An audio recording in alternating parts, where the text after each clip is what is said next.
Now, today we're talking about superannuation, and there's this one big thing I want to really talk about today, and I'll set it up. For most business owners I know, and myself included, what happens early on in the journey of business is we get the option to extract money from our business either via a dividend or via a salary. Now, depending on which option you pick, one of them has you pay more super than the other. So, for example, if someone was to make $100,000 a year in a salary, they would put roughly 12 and a bit % into their super. If they took that same money out as a dividend, they could pay zero super. Correct. Right. Now, the challenge with that and the pros and cons of it here is that for many business owners, that money and cash flow in their business is the ability to grow their business. It is the ability for them to be able to, like, oxygen in the business, make moves. But it comes with a really big consequence that they neglect their super and potentially set them up for a very poor quality experience later on in life. And I firsthand know some business owners that have ignored super for the last 20 years and they're coming to those years now and they've got some regrets.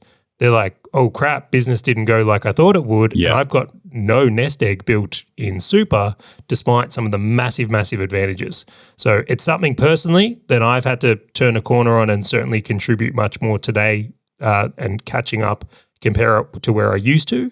But I'm really hoping we can unpack super in a big way so that we can help all the business owners better understand it, because that was the gap for me. So my first question to you, Ray, we're going straight for a hard-hitting one here. How can a business owner approach super in a way where they don't feel like they're locking up too much of their cash for later on versus needing it for today to get the benefits of both worlds? How can we think about super in a better way? Heavy question. That's great. Look, what I've found in my experience, Charlie, over the years, small business owners have a lot less super than salaried workers. Super has always been an afterthought for many of the business owners, and they've always considered their business as their part of the retirement strategy, as you mentioned. If they were to sell the business, this will be part of their retirement strategy, is what they think, and it can be quite dangerous because if you're, like you said, if your business is no longer operational or business is not as successful as you would have hoped, without having this super contribution or lack of, will left them with no assets for the future. And look, the biggest concern about locking up cash for the business is, again, another thing that we see all the time. If you're self-employed, it's not mandatory that you make contribution, but when you retire, you will be glad you did. So if you're self-employed and make super contributions, you're able to claim that as a tax deduction based on your marginal tax rate. So if you're a PTY limited or a corporate structure, you're required to make that 10.5% contribution into your super on salary that you've derived from the business, like you mentioned. You don't have to do that on the dividends, but you have to do as if you were to take out a salary from the business. Now, business owners feel that they don't want to lock up that cash, this income that the business has earned, but business will need to pay tax on that regardless. Now, I can either pay tax or I can contribute into my super, which will provide my business with a tax savings. So why wouldn't I put then that money in my own retirement savings account and get a bit of a tax deduction?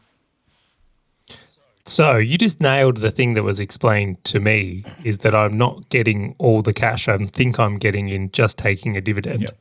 Right? Because you just mentioned here is that the tax side of things become interesting now. I want to use an example here because this is how it was explained to me and the penny kind of dropped for me. And I want you to pick this apart if I'm wrong, or we can explain it in a different way.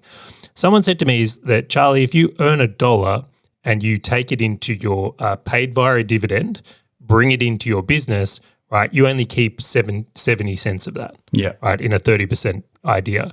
It goes, but if you take that same dollar and contribute it to your super, you're essentially gaining 17 cents. So for every dollar you put into super is actually a 17-cent gain that is essentially, and I say essentially noting it's not, free money. It's the same dollar. You still earned that money in business, but that is the differential on what makes superannuation such an effective system. Now, the price of that 17 cents is that it's locked up till you're 60-ish. But that's where the real difference is. Now, is that statement true or accurate or close to accurate? How do you feel about it? It all depends on the individual's business structure. So it'd be very hard, but tax-wise and numbers-wise, yes, that is true. But I think it will all come down to individual business owners, what they're earning, what are their business expenses, how they have structured their business, whether there's a family trust involved. So it depends on a variety of different structures there that individual business owners may have. But largely what you've just said is correct, yes. Isn't that interesting? Because I sit there and I'm like, oh yeah, I can totally just put it in my name and I'm pretty good with my own money. Or I can go and put it into Hey, super. but before you get any further there, Grant, disclose yourself. Have you looked after your super? I plead the fifth. So what I'm curious about, no, I've completely neglected. No, I would say it's a love-hate relationship. Super loves me. I hate my super, and I'm getting there. we're complicated. Is like if I was to have a Facebook status of our relationship, we're complicated. All right, I could live with that. So I'm curious, like, are there any like downsides to this payment of super? Like outside of Charlie's point of a bit of tax benefit between me paying my income tax on it versus putting it in super and getting that difference. Like, what are are there any like downsides to superannuation contributions, right? Guys, absolutely. Well, there are downsides to super. Look, and the big one that you've already spoken about is obviously the retirement savings are locked until you meet the preservation age, which for most people is age 60, right? Now, If I meet it. Yeah, if you meet it. Now, the idea of super is to generate a steady income for your retirement, and you can only withdraw the money. Usually then, if you don't meet the preservation age, you can only withdraw the money in a hardship provision, such as severe financial hardship, whether it be a terminal medical condition or temporary incapacity. And the other downside is if you're a temporary resident in Australia, you're not eligible to make withdrawals unless you're leaving for good. In case super contributions then will be taxed at the rate of 65%, which is quite heavy. Whoa. That's massive. Hey, fellow business owner, if this topic and value-packed short video has resonated with you at all, and you want to dive deeper into being a full stack business owner, check out the full episode by clicking the link on your screen or in the description right now.